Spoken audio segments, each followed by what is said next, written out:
ہو جائے. اگر تسلی سے استنجا کر کے وضو کریں اور پھر محسوس ہو کہ پیشاب کا قطرہ نکل گیا ہے تو پھر استنجا کرنا ضروری ہے یا صرف وضو کر لے؟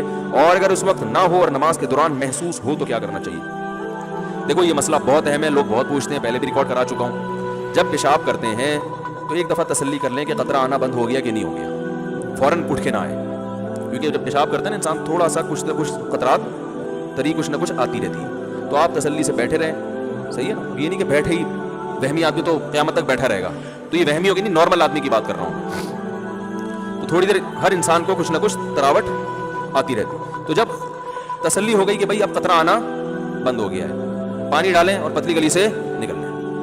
نکلنے کے بعد اب محسوس پہ توجہ, کیونکہ آپ جتنا محسوس کریں گے اتنا زیادہ محسوس ہوگا. قیامت تک ہوتا رہے گا, مر جائیں گے جب آپ کو غسل دیا جا رہا ہوگا آپ اٹھ کے سامنے والے کو تھپڑ ماریں گے, بولیں گے مجھے ابھی بھی محسوس ہو رہا ہے, تو نے مجھے ابھی غسل کیوں دیا, پہلے استنجا تو کرا دیتا صحیح طریقے سے. حقیقت بتا رہا ہوں میں اب, یہ وہمیوں کے فون سن کے پاگل ہو جاتا ہے انسان. تو ایک دفعہ تسلی ہو گئی, اب آپ آرام سے باہر آئیں, وضو کریں, نماز پڑھیں, اس کی طرف توجہ دے ہی نہیں کہ قطرہ نکل رہا ہے کہ نہیں نکل رہا.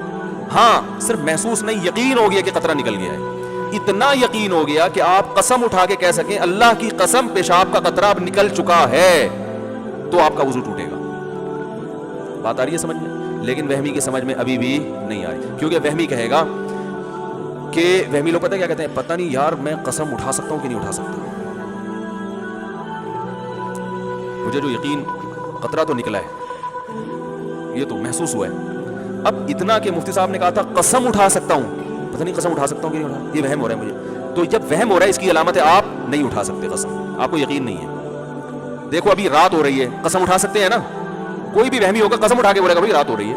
اب وہ بھی اس پہ بھی قسم نہ اٹھا سکے, پھر وہ اس کو تو پھر فوراً کسی نفسیاتی ہاسپٹل میں ایڈمٹ کرائے نا. تو جو آپ کو وہم ہو رہا ہے پتہ نہیں قسم اٹھا سکتا ہوں, تو اس کی علامت ہے کہ آپ کو یقین نہیں ہے, تبھی تو آپ کنفیوز ہیں کہ اٹھا سکتا ہوں کہ نہیں اٹھا. جو 100% جس چیز کا یقین ہوتا ہے فوراً انسان قسم اٹھا لیتا ہے. تو اگر کنفیوز ہے کہ پتہ نہیں اٹھا سکتا ہوں کہ نہیں اٹھا سکتا, تو اس کا مطلب ہے آپ قسم نہیں اٹھا سکتے, حدیث کے مطابق آپ کا وضو باقی ہے. اب آپ جا کے بلا وجہ شلواریں چیک کر کے اپنا ٹائم ضائع کرتے رہو اور وسوسے میں آتے رہو, تو وہی بات ہے کہ یہ آپ کی اپنی ٹینشن ہے, یہ ٹینشن شریعت نے آپ کو نہیں دی ہے. شریعت کا حکم یہ ہے کہ ایک دفعہ جب یقین ہو گیا کہ قطرے آنا بند ہو گئے ہیں, تو اب جب تک 100% یقین نہیں ہوگا قطرے نکلنے کا, اس وقت تک آپ کا وضو برقرار رہے گا. اب وہمی ایک اور مسئلے کا شکار ہوتا ہے. وہمی کہتا ہے ٹھیک ہے مجھے یقین نہیں ہے کہ قطرہ نکلا ہے, لیکن پاسبل تو ہے کہ نکل گیا ہوں. سمجھ رہے ہیں یہ وہمیوں کو, اگر بالفرض نکل گیا ہوا تو وضو تو ٹوٹ گیا, پھر نماز تو نہیں ہوئی.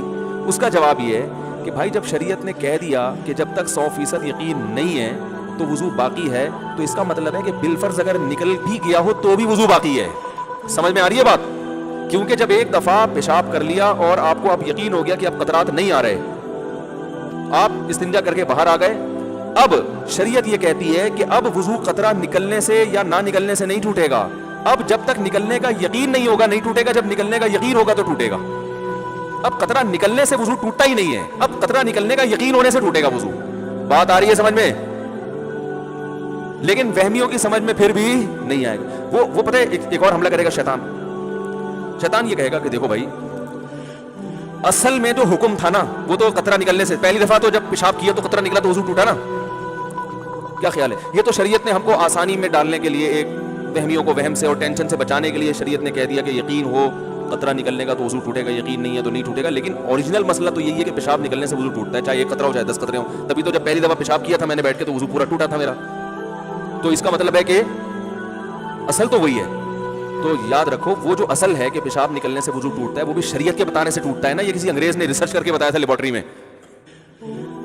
تو جو شریعت نے آپ کو یہ بتایا کہ پیشاب نکلنے سے وضو ٹوٹتا ہے, اسی شریعت نے یہ بتایا کہ یہ اس وقت ٹوٹتا ہے جب آپ کو نکلنے کا 100% یقین ہو. اگر یقین نہیں ہے تو 100 دفعہ نکلتا رہے نہیں ٹوٹتا. یہ کوئی میڈیکل سائنس کی رپورٹ تھوڑی ہے کہ پیشاب نکلنے سے وضو ٹوٹ جاتا ہے بھائی. اس کے بعد بھی اگر کسی وہمی کی سمجھ میں مسئلہ نہیں آیا تو پھر یہ پولیس کا کیس ہے سیدھا سیدھا, بشرطے کہ جو پولیس آپ کا علاج کرے گی وہ خود وہمی نہ ہو, یہ ضرور. تو یہ پیشاب کا بھی یہی حکم ہے, اسی طرح ہوا خارج ہونے کا بھی یہی ہے. بعض لوگوں کو وہم ہوتا ہے پتہ نہیں ہوا جب 100% یقین ہو گیا کہ ہوا خارج ہو گئی ہے تو وضو ٹوٹے گا, جب تک 100% یقین نہیں ہے وضو نہیں ٹوٹے گا. سمجھ رہے ہیں؟ اسی طرح یاد رکھو کپڑے پہ ناپاکی لگ گئی ہے کہ نہیں لگی ہے, جب 100% یقین ہو گیا کہ لگ گئی ہے تو وضو تو ناپاک ہوگا کپڑا. جب تک 100% یقین نہیں ہے کپڑے کو پاک ہی سمجھا جائے گا. مثلا آپ جا رہے ہیں, بائک والا قریب سے گزرا, چھینٹیں پڑ گئیں. اب لوگ کہہ رہے ہوتے ہیں پتہ نہیں یار یہ پانی کی جو چھینٹیں لگی ہیں یہ کتے نے کہیں پیشاب تو نہیں کیا اس پانی کے اندر؟ تو بھائی آپ نے پیشاب کرتے ہوئے دیکھا کتے کو؟ نہیں دیکھا, تو بس اس کا مطلب یہ پانی کیا ہے؟ پاک ہے. حضرت عمر رضی اللہ تعالیٰ عنہ ایک سفر میں تھے, پانی ختم ہو گیا, لوگوں کو وضو کی ضرورت تھی, ایک تالاب میں پانی نظر آیا, چھوٹا سا تالاب تھا. تو کسی نے جا کے تحقیق کرنا شروع کر دی کہ اس میں کہیں کتے نے پانی منہ تو نہیں ڈالا. حضرت عمر کو غصہ آیا, فرمایا اب ہیمو ما ابہم اللہ, جس چیز کو اللہ نے چھپا دیا اس کو چھپائے رکھو. ہم نے تو نہیں دیکھا نا, بلا وجہ ہم تو یہی سمجھیں گے پاک ہے بھائی. اب تحقیق کر کے کتے کو موڈ لگا دو اس کے اندر, سب مصیبت میں پڑ جائیں گے. کہاں پانی تلاش کرتے, 1 میل دور پانی ہو تو وضو تیمم جائز تھوڑی ہے, 1 میل کون تلاش کرے گا پانی بیٹھ کے. تو اس لیے شریعت کا حکم ہے بھائی جو چیز پاک ہے, ہر چیز پاک ہے جب تک ناپاک ہونے کی دلیل نہ ہو. سمجھ رہے ہیں؟ اسلامی ملکوں میں گوشت حلال ہے جب تک حرام ہونے کی دلیل نہ ہو. آپ قصائی سے گوشت لے کر آتے ہیں, حلال ہے بھائی. کوئی کہ یار ہو سکتا ہے قصائی نے اللہ کا نام نہ لیا ہو, تو بھائی جب تک 100% یقین نہیں ہوگا کہ اللہ کا نام نہیں لیا ہم اس کو حلال ہی سمجھیں گے, کیونکہ اسلامی کنٹری ہے اللہ کا نام لیا جاتا ہے. ہاں غیر مسلم کنٹری میں حرام سمجھا جائے گا جب تک 100% یقین نہ ہو کہ اللہ کا نام لیا گیا. تو شریعت کا اصول ہے بقاء ما کان علی ما کان, جو چیز جیسی تھی ویسی ہی سمجھی جائے گی. اس کے خلاف اس وقت ہوگا جب اس کی مخالفت کی مضبوط دلیل ہو, وہم سے نہیں ہے. کئی لوگ طلاق کا مسئلہ پوچھتے ہیں, میں نے 2 طلاقیں دی ہیں یا 3 میں بھول گیا, تو ہم کہتے ہیں 2 ہو گئی ہیں, تیسری نہیں ہوئی ہے, کیونکہ طلاق میں اصل ہے کہ نہیں ہو. جب تک ہونے کا یقین نہیں ہوگا طلاق واقع نہیں ہوگی. بعض لوگ کہتے ہیں پتہ نہیں مجھے وہم ہے میں نے بیوی کو طلاق دی ہے کہ نہیں دی ہے. ہم کہتے ہیں بھائی اصل یہ ہے کہ نہیں دی. جب 100% یقین ہو, قسم اٹھا کے بولو کہ میں نے دی ہے تو ہوگی, ورنہ نہیں ہوگی. تو خام خام ملنا لوگ وہم میں پڑے ہوئے ہیں, یار پتہ نہیں ہو گئی کہ نہیں, دی ہے کہ نہیں دی ہے میں نے. وہ بھائی دی ہوتی تو ساری دنیا کو پتہ چلتا ہے, ایسے تھوڑی ہو جائے, بیگم نہیں چھوڑتی تمہیں, تو ایسے تھوڑی ہوتا ہے وہم. تو یہ ایک علاج ہے وہم کا, اور شریعت نے بھی بتایا ہے کہ جو چیز جیسی ہے ویسی ہی سمجھی جائے گی. اس کے اچھا اسی طرح یاد رکھو, انسانوں میں اصل یہ ہے کہ سارے انسان اچھے ہیں. سمجھ میں آ رہی ہے بات؟ جب تک برے ہونے کی کوئی اتنی مضبوط دلیل نہ ہو کہ آپ قسم اٹھا کے بول سکو کہ اس آدمی میں یہ برائی ہے, اس وقت تک اس کو برا سمجھنا بھی جائز نہیں.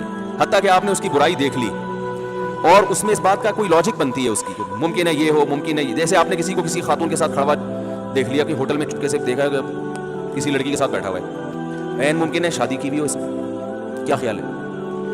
آپ کہیں گے بھائی شادی ہے تو ان کی عمر 48 سال ہے, میری 48 نہیں ہے, پہلے بتا دوں کہ آپ سمجھیں, میں اپنی مثالیں دے رہا ہوں. اب مسئلہ یہ ہوا آپ نے کسی کو کسی لڑکی کے ساتھ دیکھ لیا, عین ممکن ہے بھائی بیوی ہو نا, یہ امکان تو ہے نا. آپ کہہ سکتے ہیں اس کی بیوی کو تو میں جانتا ہوں, ہو سکتا ہے چھپ کے ایک اور شادی کی ہو. تو جب تک اچھے معامل پر اس کو پھیرنا ممکن ہے, شریعت آپ کو بدگمانی کی اجازت نہیں دیتی. اور ہمارے ہاں سگی بیوی کے ساتھ بیٹھا ہوا ہوتا ہے, 2 بچے بھی ہوتے ہیں, بدگمان ہوتے ہیں یار کسی سے بھی پکڑ لیے ہوں گے لوگوں کو بیوقوف بنانے کے. کیا خیال ہے؟ ورنہ یہ بیگم کے ساتھ قائد اعظم کے مزار پہ کیا کر رہا ہے؟ صرف قائد اعظم کا مزار ہونا اس کی علامت ہے کہ یہ ڈیٹ مارنے آیا. بھائی شریف لوگ بیوی کے ساتھ قائد اعظم کے مزار بھی جا سکتے ہیں اور کہیں بھی جا سکتے ہیں. تو اس لیے شریعت کا حکم یہ ہے کہ جب تک اچھا گمان کسی بھی درجے میں رکھنا پاسبل ہو, آپ کو برا گمان رکھنے کی اجازت نہیں ہے. جب اللہ کا حکم ہے تو فالو کرو نا بھائی اس کو, اور اس سے کتنا ہنسی خوشی زندگی گزرے گی. سب اچھے ہیں, دیکھو اس سے ذہن کو سکون ملتا ہے کہ سب اچھے ہیں, اس سے ملتا ہے سارے برے ہیں, سارے چور ہیں. محلے میں ایک چور آ جائے نا ٹینشن دینے کے لیے کافی ہے. جب آپ نے یہ گمان رکھ لی یہ بھی چور ہے, یہ بھی فراڈی, یہ بھی 2 نمبر, یہ بھی ایسا, یہ بھی فلانا, یہ بھی, تو آپ تو سارا دن ٹینشن میں ہی رہو گے. تو کتنا اچھا ہے, یہ بھی بہت اچھا, یہ بھی بہت اچھا, یہ بھی بہت اچھا, یہ تو ہے ہی بہت اچھا جو بیٹھا ہوا ہے نا. تو سارے اچھے ہیں تو خوش رہتا ہے انسان. ہاں معاملات کرتے ہوئے چھان پھڑک کے, پیسے دیتے ہوئے آدمی اس کا لیبارٹری ٹیسٹ کروا لے کہ یار پیسے لے کے بھاگنا, اس میں معاملات میں شریعت نے حکم دیا کہ بہت چھان پھڑک کے معاملات کرو. تو اس لیے اچھا گمان رکھنا چاہیے, اور اچھا گمان میں یہ بھی ہے کہ وضو نہیں ٹوٹا. یہ بدگمانی ہے کہ ابھی وضو کیا نہیں اور ٹوٹ گیا 2 منٹ میں. تو اچھا گمان اپنے بارے میں بھی کہ بھائی میں بڑا خاندانی وضو کرتا ہوں, اتنے آرام سے نہیں ٹوٹتا. بی بی تمیزہ کا وضو ہے, جس کو قاری صاحب نے بی بی تمیزہ کو وضو کرا کے گئے, اس کو وضو کرنا نہیں آتا تھا, نماز نہیں پڑھتی تھی. قاری صاحب نے پوچھا کیوں نہیں پڑھتی, کہ وضو نہیں آتا. انہوں نے کہا چلو وضو میں کراتا ہوں, وضو کرایا, نماز پڑھائی. اس کے بعد وہ سفر پہ چلے گئے, 10 سال کے بعد آئے, بی بی تمیزہ سے کہا نماز پڑھی, کہہ رہے 10 سال سے پابندی سے پڑھ رہی ہوں ماشاء اللہ. انہوں نے کہا وضو, کہہ رہے وہ تو آپ نے کرا دیا تھا. تو جیسے بی بی تمیزہ کا خاندانی وضو ہے, 5 بچے پیدا ہونے سے بھی وضو نہیں ٹوٹا. تو آپ اپنے بارے میں فہمیوں کو کہہ رہا ہوں, فرض کر لو کہ جب میں وضو کروں گا کسی کا باپ بھی اس وضو کو نہیں توڑ سکتا. میں یہ علاج بتا رہا ہوں, اللہ کی قسم یہ چیزیں سوچنے سے فائدہ ہوتا ہے. ان چیزوں کا علاج نفسیاتی ڈاکٹروں کے پاس نہیں ہوتا, ٹھیک ہے نا, کیونکہ بعض نفسیاتی ڈاکٹروں کا وہم ہو جاتا ہے کہ ہمارا وضو نہیں ہے.